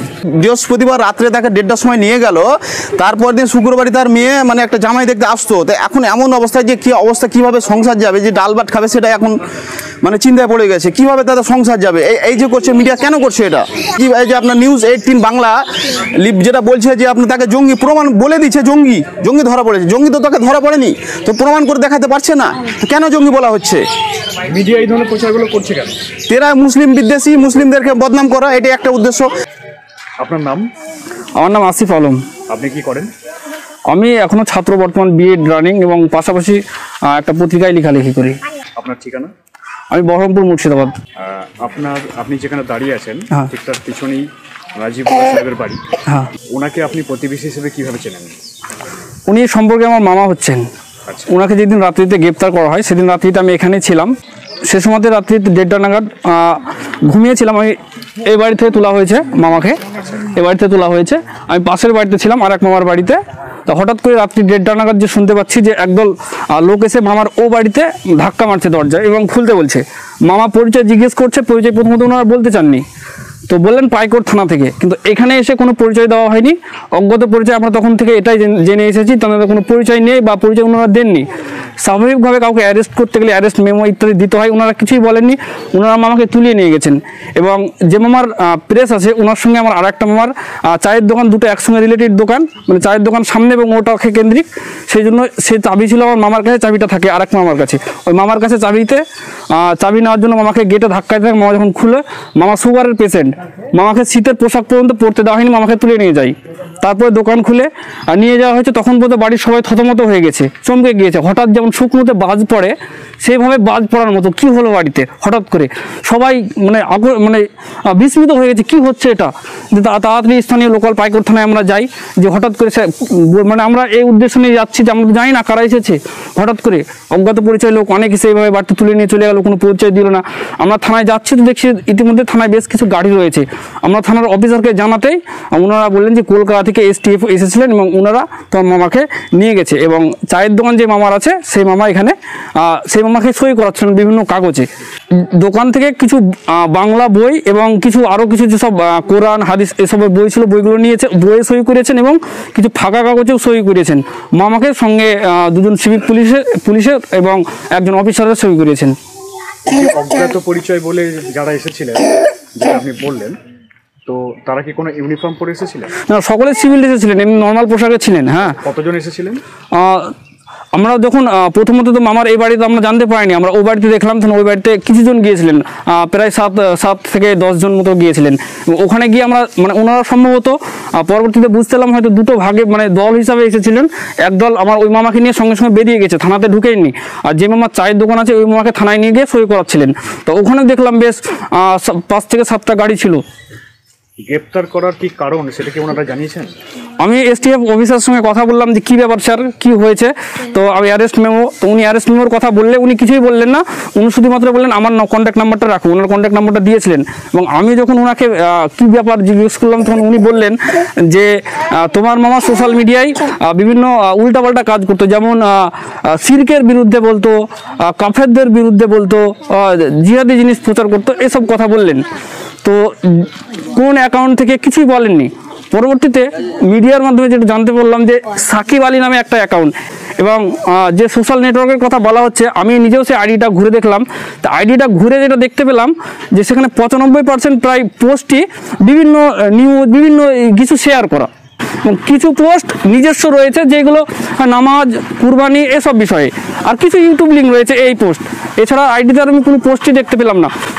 অমুসলিমদের প্রতি বিদ্বেষমূলক কোনো পোস্ট দেখেছেন? এখানে আমি সেরকম কিছুই দেখতে পেলাম না যে বিদ্বেষমূলক কি। আমরা তো সবসময় সম্প্রীতির বার্তা দিই, হিন্দু মুসলমান একতা গড়ে তোলার কথা বলি। সেখানে এরকম একজনে তিনি তো একজন মওলানা মানুষ। কোরআন হাদিসে তো সকলকে ভাই বলা হয়েছে যে একজন মানুষ এবং একজন মহিলা থেকে সকলের উৎপত্তি, সেখানে আমরা সকলেই ভাই। সেখানে কিভাবে উনি একজন মওলানা মানুষ, যার মধ্যে ধর্মের জ্ঞান রয়েছেন, কিভাবে তিনি এরকম বিদ্বেষের বার্তা ছড়াতে পারেন, যেখানে আমাদের নবী সাল্লাল্লাহু আলাইহি ওয়াসাল্লাম সকলকে ভাই হিসাবে চলার কথা বলেছেন। আরও মামার আমি ব্যক্তিগত কিছু জীবন নিয়ে কথা বলতে চাই। মামার পরিবারে একটা মেয়ে বিয়ের উপযোগী হয়েছে, বাদবাকি ছেলে মেয়েগুলো সবাই ছোট, বড় ছেলেটা 15 বছর বয়স, সংসারে অভাবী সংসার, বিয়ে দিতে পারেননি। কিছুদিন আগে একজন ইঞ্জিনিয়ারিং পড়াশোনা ছেলে জামাইয়ের জন্য এসেছিলেন, কিন্তু বড় ঘরের ছেলে, মামা তো গরিব মানুষ, সেজন্য বিয়ে দিতে পারলেন না সেই ফ্যামিলি। যে পরিবারে খেতে গিয়ে সময় ফুরিয়ে যায়, সেই পরিবার কীভাবে এসব সম্পর্কের সঙ্গে জড়িত থাকতে পারে? মামার শারীরিক কন্ডিশন আপনি বলি, আমার বেশ কয়েকবার মনে পড়ে, আমি যখন ছোট ছিলাম তোর মামা আসতে গিয়ে মোটরসাইকেল নিয়ে একবার অ্যাক্সিডেন্ট করেছিলেন। এছাড়া মামা বেশ 6 মাস পূর্বে একবার অ্যাক্সিডেন্ট করেছিলেন। মামার শারীরিক কন্ডিশন খুব একটা ভালো নেই, 50 বছরের ঊর্ধ্বে একজন বয়স, যা চুল দাড়ি পেকে গেছে, হাঁটুতে ব্যথা রয়েছে। সেখানে বলা হচ্ছে তিনার নাকি অনেক টাকা হ্যান ত্যান ইত্যাদি বলা হচ্ছে। কি আশ্চর্য বিষয় এগুলো। এটা বলা হচ্ছে খাগড়াগড় যারা বিস্ফোরণ ঘটিয়েছিল তাদের নাকি নিয়োগ করেছে নাজিবুল্লাহ। এটা খুবই একটা আশ্চর্য এবং মিডিয়ার মিথ্যাচার বিষয় যে আমার মামাকে উদ্দেশ্যপূর্ণভাবে ফাঁসানো হচ্ছে।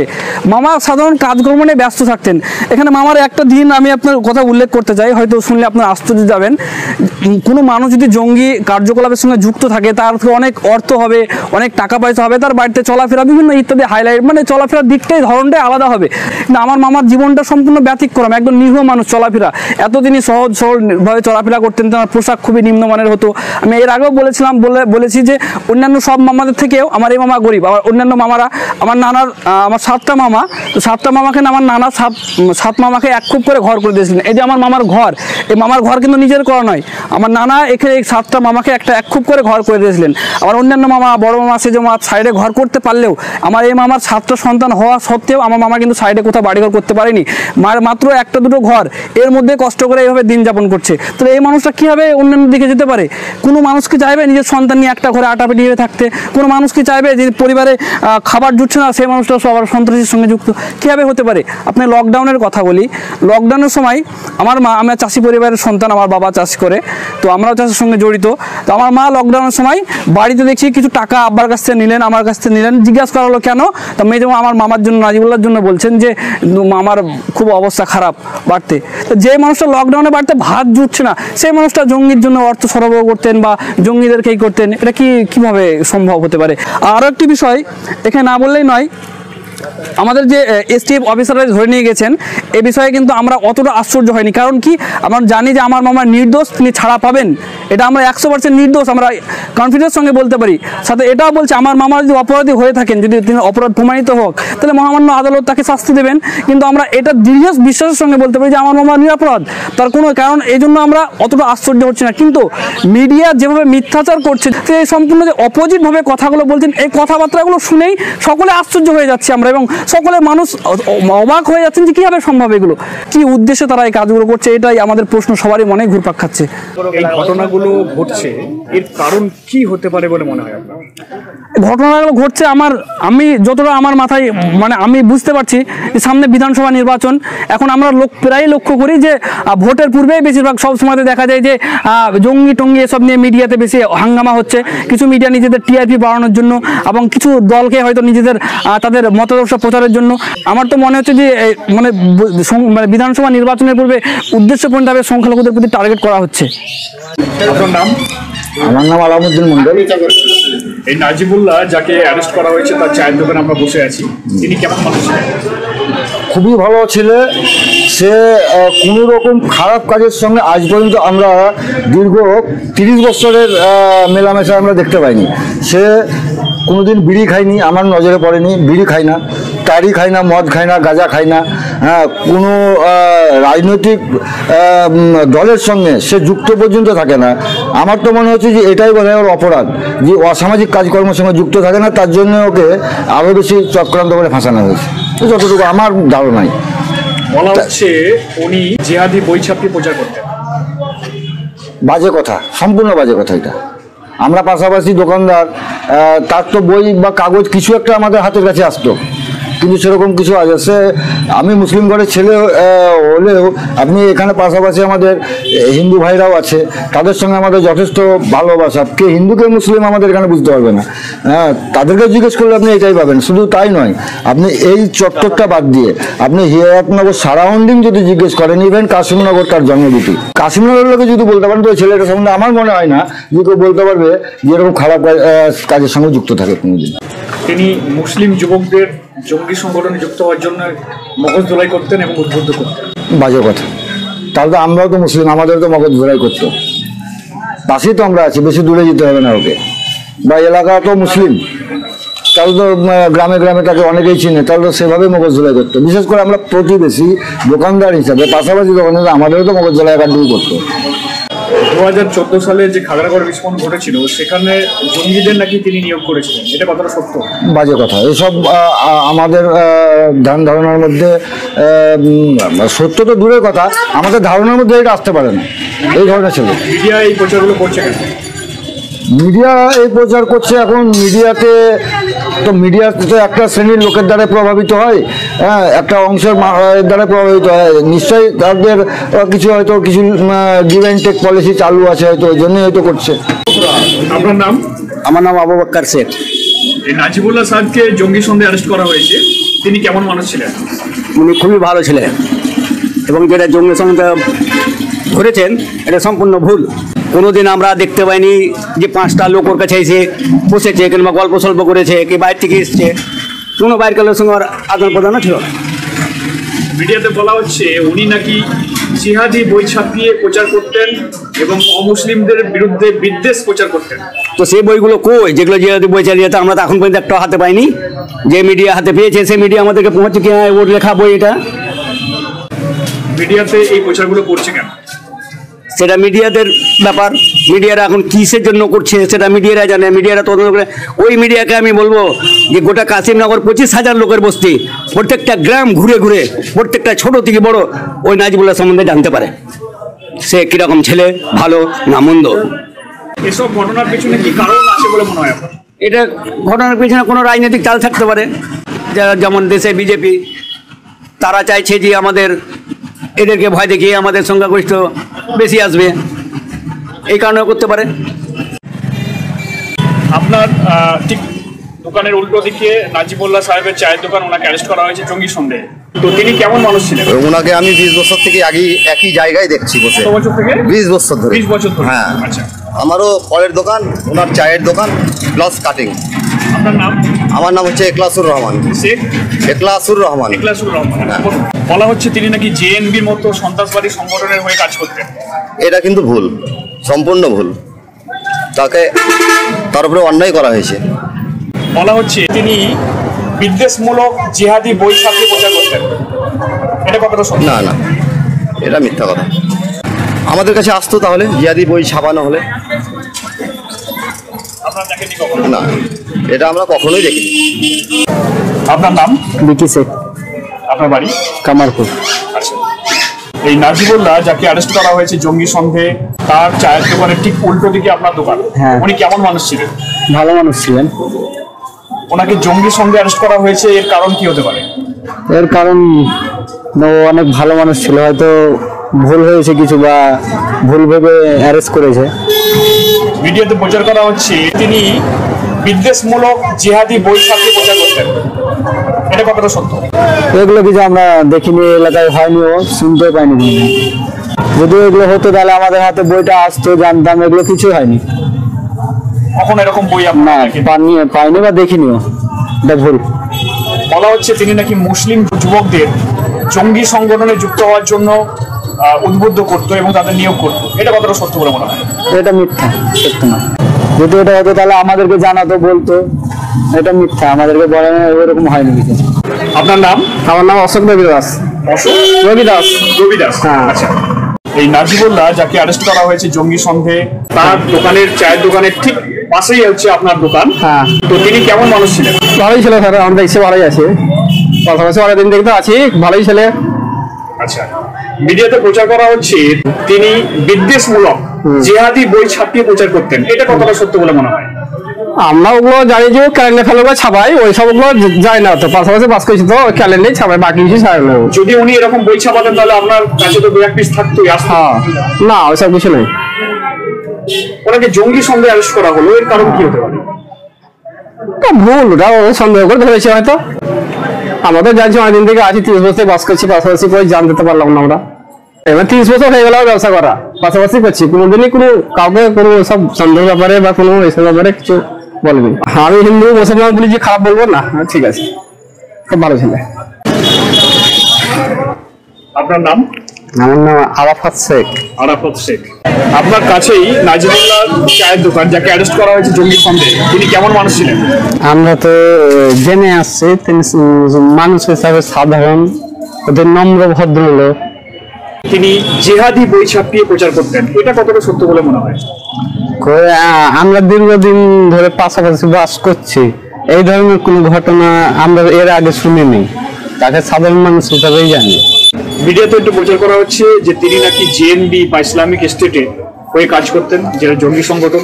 যে এমডি না কি বলছেন না, এগুলো শুনিনি, নতুন ভাবে মিডিয়ার কাছেই শুনছি, এগুলো কি সংগঠন ওরাই জানে। নাম? আব্দুল আলিম।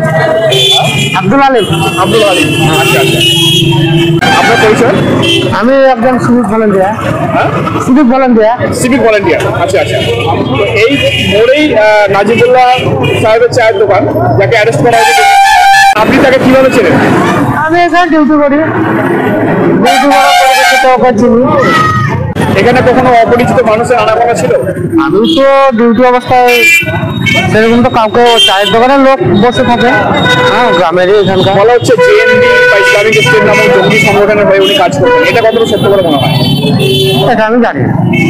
একজন সাধারণ মানুষ হিসেবে তিনি কেমন ছিলেন সেটা কি বলুন? এমনি ভালো, চা খেতে যেতাম, আমাদের এখানে যত সব ডিউটিতে আসতো সবাই ওখানে গিয়ে চা খেতাম। ডিউটি থাকতো? হ্যাঁ। কোথায় থাকতো? এই মোড়ে। এই মোড়ে থাকতো রোজ থাকে? হ্যাঁ, যে সিভিক থাকে, আবার পুলিশও থাকে। সিভিক পুলিশ থাকে। তারা ওনাকে কিভাবে ছিলেন? আমি যেভাবে চিনি, ভালো মানুষ হিসেবে ছিলেন? হ্যাঁ, ভালো মানুষ। আপনার নাম? আমার নাম হচ্ছে আব্দুর রহিম। আব্দুল রহিম, আচ্ছা। এই আপনার দোকানের ঠিক কাছেই নাজিমুল্লাহ সাহেবের দোকান, চায়ের দোকান, যাকে জঙ্গি সন্দেহে অ্যারেস্ট করা হয়েছে, তিনি কেমন মানুষ ছিলেন? আমরা যেটুকু সেটা ভালো দেখি হবে। এই মিডিয়াতে প্রচার করা হচ্ছে জিহাদি বা বিদ্বেষমূলক বই ছাপিয়ে তিনি প্রচার করতেন, এটা কতটা সত্য বলে মনে হয়? এই ধরনের বই আমরা কোনোদিন পাইনি, আমরা পাইনি, দেখতে পেয়েছি। আপনার নাম? আমার নাম অসিত কুমার মান। আচ্ছা, এই নাজিবুল্লাহ সাহেবকে অ্যারেস্ট করা হয়েছে জঙ্গি সন্দেহে, তার চায়ের দোকানের ঠিক কাছেই আপনার দোকান, তো তিনি কেমন মানুষ ছিলেন? এমনিতে ভালো মানুষ ছিল, ওই দাদা যেমন কথা বলে ওই দাদা বলতো। আপনি কত বছর ধরে ব্যবসা করছেন এখানে? আমার বাড়ি ধরেশ্বর গ্রাম, আমি এখানে 4 বছর ধরে আছি দোকানে। মানে মিডিয়াতে প্রচার করা হচ্ছে তিনি জিহাদি বই ছাপিয়ে প্রচার করতেন, এরকম কিছু দেখেছেন আপনি কখনো? না, সেরকম নাম মোহাম্মদ বাহাউল শেখ। আচ্ছা, আপনার কাছেই নাজিবুল্লাহ চায়ের দোকান, যাকে অ্যারেস্ট করা হয়েছে জঙ্গি সন্দেহে, তিনি কেমন মানুষ ছিলেন? দেখতাম ভালোই আছে। এই মিডিয়াতে প্রচার করা হচ্ছে জিহাদি বা বিদ্বেষমূলক বই ছাপিয়ে তিনি প্রচার করতেন, এটা কতটা সত্য বলে মনে হয়? ওটা তো আমরা কিছু দেখিনি, আমরা যেখানে ছাপাখানা আছে, ছাপাখানা করেছে, এটাই বলছে। ওই জিহাদি মেয়াদি কোনো বই দেখিয়ে নেন না। তার আচার আচরণ থেকে কখনো মনে হয়েছে তিনি জেএমবি বা ইসলামিক স্টেট? না না, ওরকম কিছু মনে হয়। আপনার পাশেই নাজিবুল্লাহ চায়ের দোকান, যাকে অ্যারেস্ট করা হয়েছে জঙ্গি সন্দেহে, তিনি কেমন ব্যক্তি ছিলেন? ভালোই তো ছিল। আচ্ছা, তিনি নাকি বিদ্বেষমূলক বই ছাপিয়ে প্রচার করতেন? আচ্ছা, জানতাম না, আমি তো সাথে এখানে থাকি। তার আচার আচরণ কেমন ছিল? ভালোই তো ছিল, আমি তো বুঝতে পারতাম না। নাজিবুল্লাহ চায়ের দোকানের ঠিক পাশেই আপনার মিষ্টির দোকান, আপনি এই মিষ্টির দোকানে কাজ করেন। হ্যাঁ, ওনাকে জঙ্গি সন্দেহে অ্যারেস্ট করা হয়েছে, তো ওনার আচার আচরণ দেখে কখনো জঙ্গি বলে কি আপনার মনে হয়েছে? আমি এখানে আছি 2000 টাকা, 20 বছর চলছে। 20 বছর? হ্যাঁ। এরকম কোনো কিছু আমরা তো বুঝতে পারিনি। উনি কেমন মানুষ ছিলেন? উনি নামাজ রোজা করতো, ভালো সৎ, এখানে চায়ের দোকানে চাও দিচ্ছ, ছাপাখানাও করতো। মিডিয়াতে প্রচার করা হচ্ছে যে উনি নিজে বিদ্বেষমূলক জিহাদি বই ছাপিয়ে প্রচার করতেন, এরকম তো আমাদের হাতে কোনো আসেনি, করলে গেলে টাকাটা আমরা পেতাম। কখনো কেন দেখেননি এরকম? না হলে তো এগুলো নিয়ে থাকতো। তিনি মুসলিম যুবকদের জঙ্গি সংগঠনে যুক্ত হওয়ার জন্য মগজ ধোলাই করতেন এবং উদ্বুদ্ধ করতেন। আমরাকে তো কোনোদিন বলেনি, আমরা তো যুবক। এটা যদি সত্য হতো তাহলে আমরাকে বলতো, যেহেতু আমরা পাশে, এটা পুরোপুরি মিথ্যা। মিডিয়া এই প্রচারগুলো করছে কেন? ফাঁস হবার জন্য করছে। আপনার নাম? রামপ্রসাদ ব্যানার্জি। এই নাজিবুল্লাহ যাকে অ্যারেস্ট করা হয়েছে জঙ্গি সন্দেহে, তার চায়ের দোকানের ঠিক পাশেই আপনার দোকান, নিচের দোকান, তো তিনি কেমন মানুষ ছিলেন? যতদিন মিশেছি বা যতদিন চোখে দেখেছি খারাপ কিছু দেখিনি, ভালোই দেখেছি। বা আমাদের তো মনে হয় না যে উনি মানে কোনো সংগঠনের সঙ্গে যুক্ততা। এটা প্রচার করা হচ্ছে তিনি নাকি ধর্মীয় বিদ্বেষমূলক বই ছাপিয়ে প্রচার করতেন, জিহাদি বই প্রচার করতেন, সেরকম কি কখনো আপনারা লক্ষ্য করেছেন? না, সেরকম চোখে পড়ে নেই পর্যন্ত। আমি অনেকবার দোকানে গিয়েছি, কিন্তু বসে যাও খেয়েছি, কিন্তু চোখে পড়ে নেই পর্যন্ত। তার কাজকর্ম থেকে কি কখনো মনে হয়েছে তিনি জেএনবি বা ইসলামিক স্টেটের মতো সন্ত্রাসবাদী সংগঠনের সাথে থাকেন বা ছিলেন? না না, আমি তো ধরুন যতটা দেখেছি বা থাকতাম বা দেখতাম, সবসময় উনি মানে ওই প্রেসের ছাপাছাপি নিয়ে ব্যস্ত থাকতেন। এরকম বাইরের লোক আনাগোনা কোনো দেখিনি, চোখে পড়েনি কোনোদিন। আপনার নাম? আনসারুল ইসলাম। আপনি এই মুহূর্তে বসে আছেন নাজিবুল্লাহর চায়ের দোকানে, ওনাকে অ্যারেস্ট করা হয়েছে জঙ্গি সন্দেহে, উনি কেমন মানুষ ছিলেন? খুব খুব ভালো, এলাকাতে খুব ভালো। এমন কাশিমনগর গ্রাম বলে নাই, পাইকর, হিয়াতনগর, কুতুবপুর, এই যেখানেই জিজ্ঞাসা করবেন সবাই এক কথাই বলবে কি হ্যাঁ ও খুব ভদ্র ঘরের ছেলে, বা গরিব হতে পারে কিন্তু তার মধ্যে ভদ্রতা নম্রতা এটা আছে। যেটা বলছে ওর দোকানটা ছাপাখানা, এটা ছাপাখানা না, এটা জাস্ট শুধু একটা কাটিং মেশিন আছে, আর এ অর্ডার নিয়ে মাধ্যম হিসাবে কাজ করতো। আমি নিজেই ওর একটা কাস্টমার। আমি ল্যাবরেটরি কাজ করি, আমি একটা ল্যাবরেটরি টেকনিশিয়ান। আমার আচরণ দেখে কখনো মনে হয়েছে যে উনি জঙ্গি সংগঠন? না, কোনো সন্দেহ নেই, ওর আচরণ দেখে কোনো সন্দেহ নেই। 5 ওয়াক্ত নামাজ পড়ে, ভালো কথা বলে, ঝামেলা ঝঞ্ঝটে কখনো কোনো জায়গায় জড়িত না, এবং কখনো কিছু এসব দেখিনি। যবারই আসি দেখি ও কম্পিউটারে যেটা একটা মাস্টার কপি বলে ওটা বের করতে ব্যস্ত থাকেন, এবং চায়ের দোকানে আরেকটা দাদা থাকে, উনা হয়তো না থাকলে সে চায়ের দোকানেও ব্যস্ত থাকেন।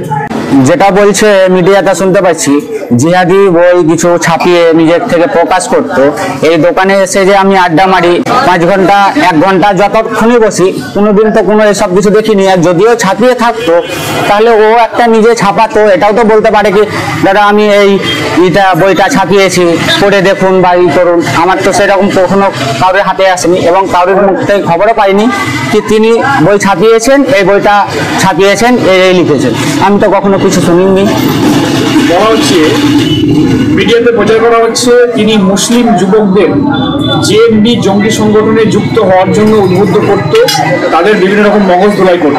এটা কতটা সত্যি? দেখুন, আমার বয়স 24 বছর, আমি একজন যুবক, আমি ওর সঙ্গে উঠা বসা করি, এবং সে তো কখনো আমাকে কোনোদিন এই ধরনের কথা কি জঙ্গিতে আসো বা জঙ্গি ধরনের কথা এইরকম তো ওর মুখ থেকে শুনিনি কখনো। এবং আরও 2-5টা বন্ধু আছে, তাদের কাছ থেকেও শুনিনি কি উনি ওই লোকটা যে নাজিবুল্লাহ সাহেব এই কথাটা আমাকে বলেছেন এবং এই কাজ করতে বলেছেন, এই বইটা পড়তে বলেছেন, এই ধরনের তো কোনোদিন কোনো খবরও পাইনি এবং আমাকেও বলেননি।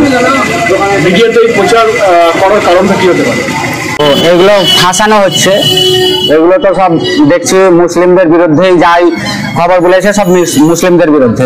সমস্ত আধুনিক সুবিধাযুক্ত সুচিকিৎসার অন্যতম পীঠস্থান Mir clinic and nursing home. এখানে অভিজ্ঞ ডাক্তার দ্বারা বিভিন্ন জটিল রোগের চিকিৎসা সফলভাবে করা হয়। স্বাস্থ্যসাথী কার্ডের মাধ্যমেও সমস্ত অপারেশন বিনামূল্যে করা হয়।